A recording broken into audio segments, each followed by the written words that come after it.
Hey beekeepers, I guess if I'm talking to you, it's time for another article to be here.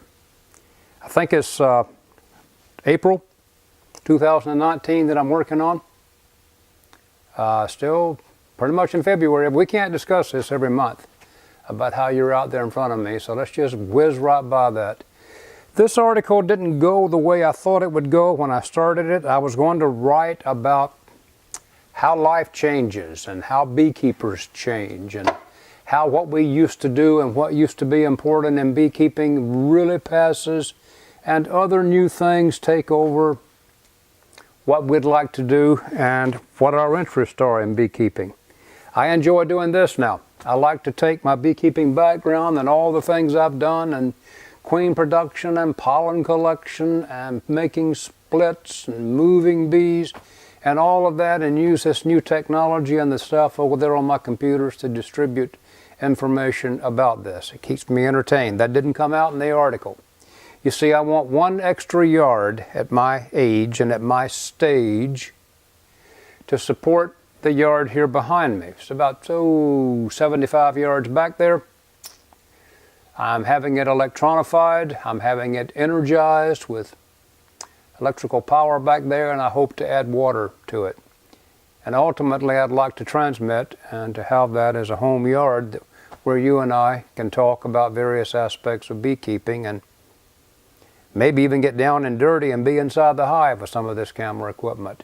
So I want one yard. I want it close by. I want it accessible year-round. I basically want the three things that I said I wanted.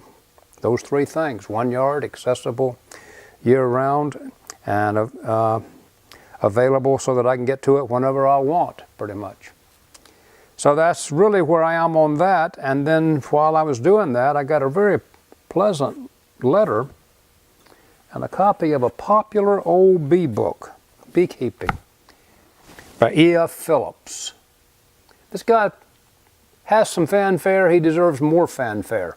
So I'm going to say more about him in months to come, but he was really the whiz-bang in beekeeping for a long time.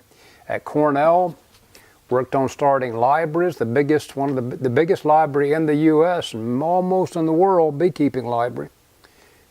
Had the foundation because of this guy. Worked at the USDA, did some excellent articles on wintering that I'd like to think should be looked at again, but maybe not today, not right now.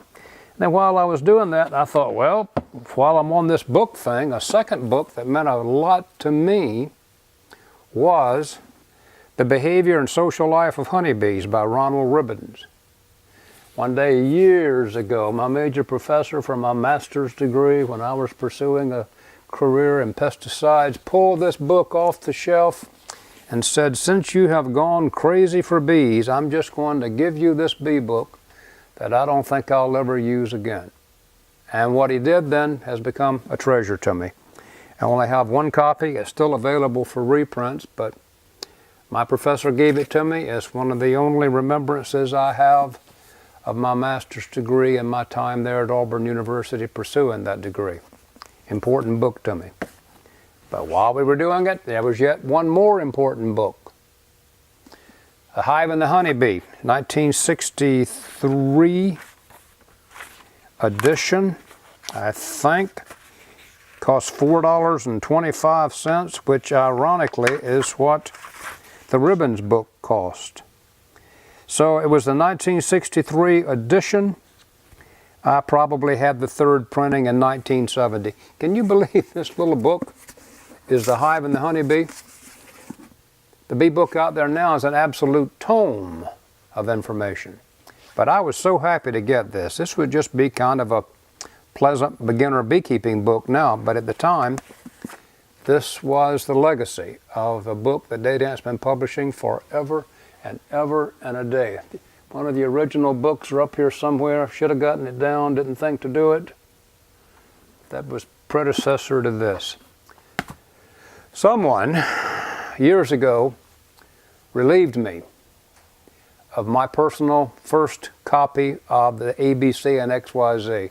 It would have been somewhere in the 70s too. I don't know where it is. Someone needed it worse than I did years ago.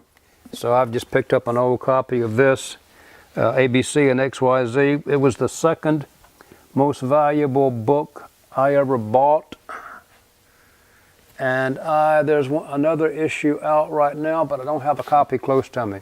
Those books, ABC, XYZ, my old copy of The Hive and the Honeybee, this book by Ribbons, and this is a book that I referred to in later life time and again, solid beekeeping information.